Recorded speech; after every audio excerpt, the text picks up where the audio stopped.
one of our favorites, DraftKings Sportsbook, the leaders. When we talk about sports books, when we talk about top rated apps, when you're talking about safe, secure, reliable payment, when you're talking about just same game parlays, futures, in terms of bets, wagers, stuff like that, man, it's just a lot that you can really, deep dive into and make some compensation off of, or at least have the opportunity to make some compensation off of. But then on top of that, with DraftKings, they do got an awesome promo code going on, man. When you first download that app, because, some people out there, they've never done this before, Deke. It's their first time. You remember your first time. Yep. We all remember our first time.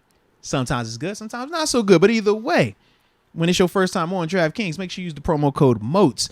So when you make that first little $5 deposit, you're going to get a cool $200 right for you to use on the app, make some more potential money. Okay. So shout out to DraftKings for that. But we also understand, Deke, that not everybody can have fun and control themselves.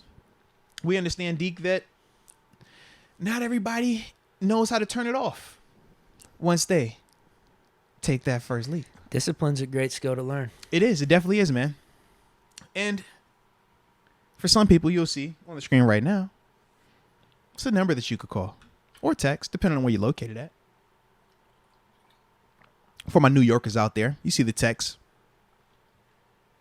But for everybody else, you know what you got to do. You got to call 1-800-GAMBLER. So I'm not opposed to keeping the run game going. There just need to be there needs to be just some new play calls altogether. So this is the situation. When you think about Matt Canada in this offense, right? What were the 2 quarters where he looked the best? Second quarter, right? And we talk about the 2 drives in the fourth quarter. Yeah, right before halftime. Okay, in terms of what he was willing and dealing, right? Yep. His issue to me when I'm watching Canada, it's not that he doesn't know how to call. It's not that he doesn't know how to design good plays and scheme guys open. The problem is how fast he adjusts. That's the disconnect right now. Miami came out in that first quarter. They did something that he was a little bit, all right, cool, let me figure this thing out. It took him a quarter and almost 2 quarters to finally grasp that and say, okay, this is how they're attacking this. Let's scheme this up. Then third quarter, Miami switches what they're doing. They're like, we're not going to play all this man-to-man because y'all are crossing around us to death. Y'all are run routing us to death. We're going to play zone. We're going to just tackle the catch. And it took him a quarter and almost 2 quarters to adjust to that. So context-wise, for those, that don't understand that part of it, at the NFL level, man, the elite guys, in terms of the elite coaches and coordinators, they pick up on what a team is trying to do to them within a series. It's like, okay, they attacked us this way, coach. All right, bet we come back with this. I know that if they're showing this right here, they're trying to lead us to this. So we're going to already beat them to that. We notice where they're going and they'll have it, next series. The okay guys, it takes a quarter. The not so good ones, it takes about a half of football. That's a long time to adjust to what a team is doing. Well, this goes back to everything we've talked about the last however many weeks, and then of questioning Canada's field. Because he's trying to feel it out, so that's why it doesn't feel like the calls are getting called at the right time. But also in terms of, because it's not just a witch hunt or it's not just a bash Canada thing, the full context. So when we're asking with Canada right now, where does it take? In about a quarter and about a series to 2 in that second quarter, right? It's like, bro, you got to pick that up faster because the longer it's taking you to make those adjustments, those are guys that aren't qualified. We got to get some more first downs though too. Right. But think about that. But what about this though, right? So we say first downs. First half, you had 1 first down. Second half, 18 first halves. So once again, is that Matt Canada not being able to get first downs? Is that Matt Canada not being able to scheme up stuff? 18 first downs in 1 half. Think about it.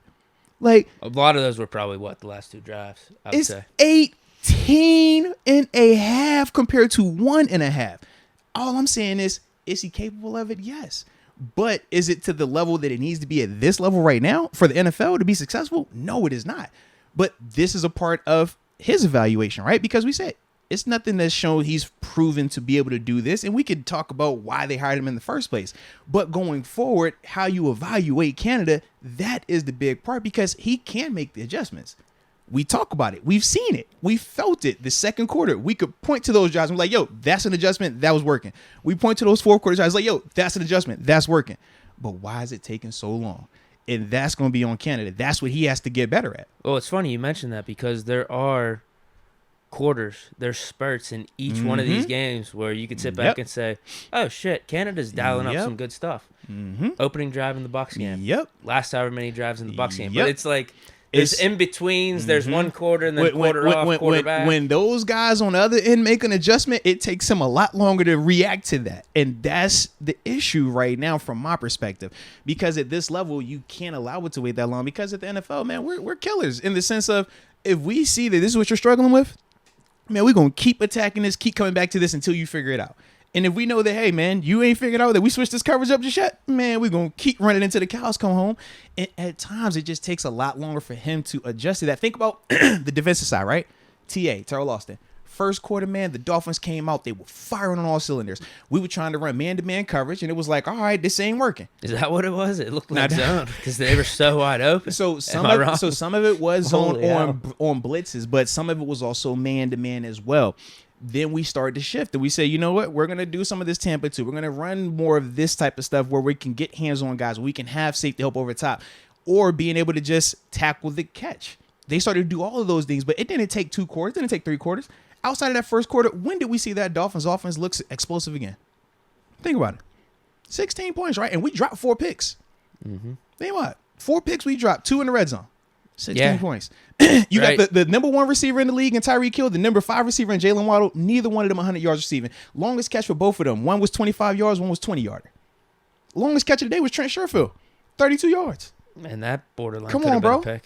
So not a pick, but Arthur Millette was literally right there. So when we're talking about the difference, is Terrell Austin an elite coordinator? No, we're not saying that. But he's a proven guy. We talk about what he did in Detroit.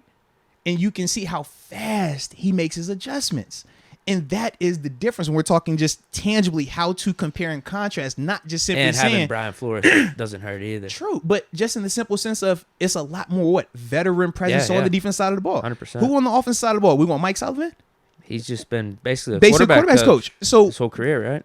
So is it surprising when we're talking about the defense, even with some of the hodgepodge bodies they have out there, how they're still able to be productive, how they're still able to get guys doing more than what you might think on paper. And on offense, it's like, yo, we got all this talent, but why isn't it resulting in productivity and points and stuff like that? I do feel like that is at the root of this thing, man. But that's something that on offense, they got to figure that out in terms of Matt Canada. That is his biggest task to literally going forward. Right now. Yes. Or it's been his job. But absolutely, man. It's more at the forefront now than ever. Yeah, but also when you throw in them losing, when you throw in the quarterback carousel as well, and how, at the beginning, Mitch played the way he did. Then Kenny started to look good. Then Mitch comes in and has a hot second half. Then you get the turnovers. Now it's like, oh, man, well, who is it? What's going on? Is it Matt Canada? It's got to be Canada. Is it this? Is it that? Is that? And it's like, man, it's part of it, sure. But at the same time, it's still some other stuff, man. But the context does matter, man. Could you imagine if Pickett would have pulled that off yesterday? He had 2 opportunities, though. My God. That's the thing, man. He had 2 opportunities, bro. And it's one of them things where is it under or is it disheartening? Sure. But at the same time, I like the fact that I liked those 2 drives. I like the second drive more just because it was the response. It was, okay, I've blown it, so to speak, with the getting tricked. All right. And as soon as he threw it, he was like, yo, you knew it. Yeah, that got me. You got me. And as any NFL player understands that, that's going to happen. But to see how he responded in the sense of, do you hang your head and solely sulk in your misery of, hey, I threw the game-losing pick, and now when I get another opportunity, I go out here and piss the bed again? No. He came out and he did respond. He did hit multiple big-time throws. It was just like I said, man, pick at the goal line where you're trying to give a guy a chance. And, yeah, the result was definitely not what we wanted. And for him, you even heard him say it. That's not what he wants. He has to be better there. My thing is just be more decisive. If it was a situation where he's asking himself, am I throwing it away or am I giving Deontay a chance? If that's the case, and I don't think he said that, but if that's the case, yeah, just pick one, kind of like we said with the Pat Frymouth situation. You're either throwing it away or you're throwing it to Pat. It can't be that in-between stuff. So that's the only thing that when I really look at Kenny and I'm like, yo, I want him better there, it would just be being more decisive. But if that's not the case, the rest is a part of what he's going to go through. You part of the Kenny Club, then? You said I'm part of the Kenny Club? Welcome. I never said that. Nah. Welcome.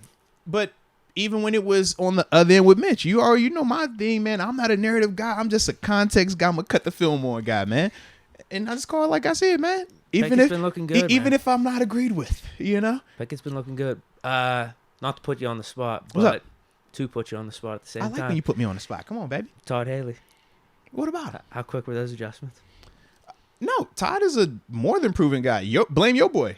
Don't do that. Yeah, anybody that wants to know why Todd ain't here, you know the answers. Bedside manner. That's about it. Literally, the biggest knock on Haley is he does not care about who you are. He is going to tell you how he sees it, exactly, raw, unfiltered. Some people see some video clips some people can handle it. Some people can't. It's that simple, man. But yeah, it's only one reason why Haley ain't here. We know that. Was he the series guy? Man, within the series, what the offense look like? You tell me. I love those offenses. You tell me. I just what was the knock on Haley? He was too greedy. Screen passes sometimes. No, screen passes or third and short. He's taking a shot. He's trying to dagger you. I didn't mind. I love it. Yeah, but he's gonna dagger you. He's super aggressive. But you knew what you had to deal with him. You know. But yeah, man, there's only one reason why he ain't here. Hey, man. And I don't pick sides in that either. I don't say who's right or wrong. It's just like, all right, because at the same time, it's like, bro, what you gonna side with him over 7? Nah, we ain't doing that. Come on, baby. Yeah, he needs to pay some more. You gotta roll with 7, you know that. But Todd definitely know what he's talking about. Yeah.